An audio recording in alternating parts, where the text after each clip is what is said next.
Hi friends, good morning. Knowledge today topic వచ్చేసి current affairs. ఏంటంటే నేను మీకు ఒకటి చెప్పదలుచుకున్నాను. ఈ కరెంట్ అఫైర్స్ 2 పార్ట్స్గా ఎందుకు పెడుతున్నాను అంటే అది ఎక్కువైపోతున్నాయి. వీడియో ఎక్కువైతే ఎవరు దాన్ని వ్యూస్ రావట్లేదు, దాన్ని ఎవరు చూడట్లేదు అనే ఉద్దేశంతో 2 పార్ట్స్గా నేను దీన్ని పెట్టడం జరుగుతుంది. 2 పార్ట్స్ చూడండి, అప్పుడే మీకు అర్థమవుతుంది కంటెంట్ అనేది. Let's start the today topic. Me visa రద్దు చేస్తున్నాము, అమెరికా నుంచి వెళ్ళిపోండి. విద్యార్థులపై తీవ్ర చర్యలకు ఒడిగడుతున్న ట్రంప్ సర్కార్ ట్రాఫిక్ నిబంధనలు పాటించకపోవడం సహా వేరువేరు కారణాలు ప్రశ్నార్థకంగా తెలుగు విద్యార్థుల భవిష్యత్తు. పవన్ కళ్యాణ్ చిన్న కుమారుడికి గాయాలు, సింగపూర్లోని సమ్మర్ క్యాంపులో అగ్ని ప్రమాదం, మన్యంలో కేరళ తరహా పర్యాటక అభివృద్ధి, ఉప ముఖ్యమంత్రి పవన్ కళ్యాణ్. అమల్లోకి వక్ఫ్ చట్టం, కేంద్రం నోటిఫికేషన్ జారీ.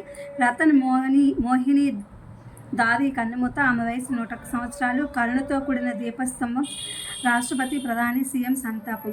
ప్రజల వద్దకే పాస్పోర్ట్ సేవలు, పాస్పోర్ట్ వ్యాను. రాష్ట్రంలో మొబైల్ పాస్పోర్ట్ సేవలు అందుబాటులోకి రానున్నాయి. రాష్ట్ర పర్యాటక సంస్థ సీఈఓగా పద్మారాణి. అమెరికా ఆహారం బంద్, లక్షల మందిపై ప్రభావం, 11 దేశాలకు కష్టం. చైనాపై 104% సుంకాలు నేడు ప్రకటించనున్న అమెరికా. ఈ అమెరికా ఆహార బంద్ ఏంటంటే, చాలామంది శరణార్థులు అలా వచ్చి ఉంటారు కదా, వాళ్ళకి ఐక్యరాజ్య సమితి అమెరికా గవర్నమెంట్ తరఫున అమెరికా కూడా ఈ యొక్క ఆహారాలను వాళ్ళకి ఇవ్వడానికి ఉంటుంది. అలాంటిది దాన్ని ఈ యొక్క సర్కార్ బంద్ చేసిందని చెప్పి దీనిలో ఉన్నటువంటి పాయింట్. రక్షణ సంబంధాలు బలోపేతం చేసుకుందాం, భారత్ యుఏఈ అంగీకారం, మోదీతో దుబాయ్ యువరాజ్ భేటీ. P4 అమలుకు సీఎం అధ్యక్షతన రాష్ట్ర స్థాయి సొసైటీ వైస్ చైర్పర్సన్గా ఉప ముఖ్యమంత్రి. P4పై సమీక్షించిన ముఖ్యమంత్రి చంద్రబాబు నాయుడు గారు. ట్రంప్ సుంకాలతో మాంద్యం ముప్పు, అమెరికా ఆర్థికవేత్తలు అనుమానము. ఈ రోజు నుంచి అమలు, మాంద్యం తప్పదనే సంకేతాలు.